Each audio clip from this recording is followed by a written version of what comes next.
Meanwhile, Hong Kong's leader accused the United States of applying double standards in its response to violent protests, as she warned Washington's plan to place trade restrictions on the financial hub would only hurt themselves. Let's listen in.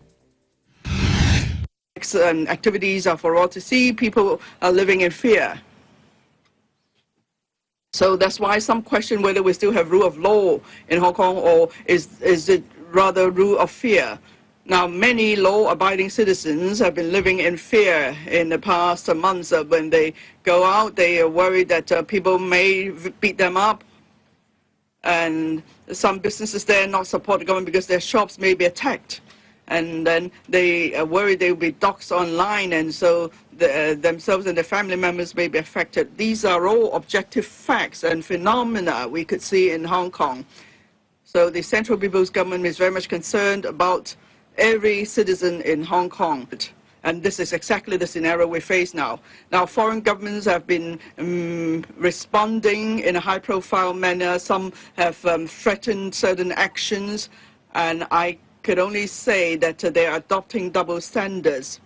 For their own country's national security, they take that very seriously, but for the security of our country, especially the situation in Hong Kong, they're looking at it with a tinted view. And we have seen most clearly in recent weeks the double standard that's around. That, you know, there are riots in the United States. We see how local governments reacted, and then in Hong Kong, when we had similar riots, we also saw what position they adopted then.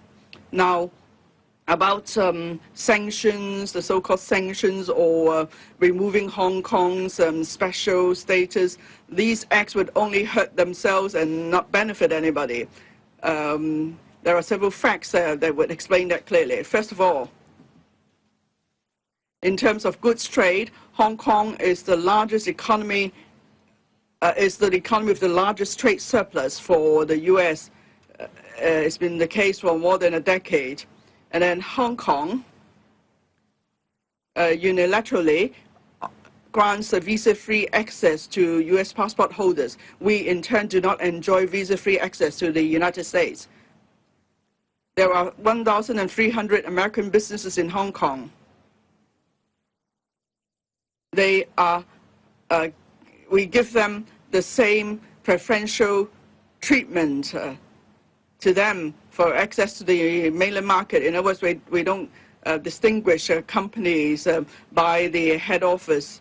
And then for these American businesses, they account for about 1/5 of the stock market transactions in Hong Kong. So these are the real American interests in Hong Kong. So we hope that for the American government and other governments, as they deal with the bilateral trade relations between, or bilateral relations between Hong Kong and them, I hope there will be mutual respect. Now, around the world, because of the epidemic, the global economy is very much weakened, and we don't want to see anyone taking any measures to further undermine the economy and affect the people and their livelihood. Now, Mrs. Lam didn't elaborate on whether visa-free travel could be rescinded in response to any trade sanctions, but Chinese officials have vowed to implement countermeasures to any move by the U.S. Under a 1992 law, the U.S. treats Hong Kong as a separate trade entity to the more restricted and authoritarian Chinese mainland, as long as the city retains key freedoms and autonomy. Now, last month, the State Department announced the territory was no longer sufficiently autonomous to justify that special status.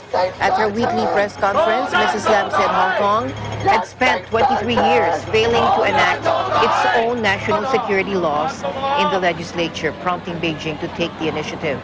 Last week, China's rubber stamp parliament approved the plans for a law that would punish secession, subversion of state power, terrorism, and acts that endanger national security, as well as allow Chinese security agencies to operate openly in the city. Beijing said the anti-subversion law, which will bypass Hong Kong's legislature, is needed to tackle terrorism and separatism.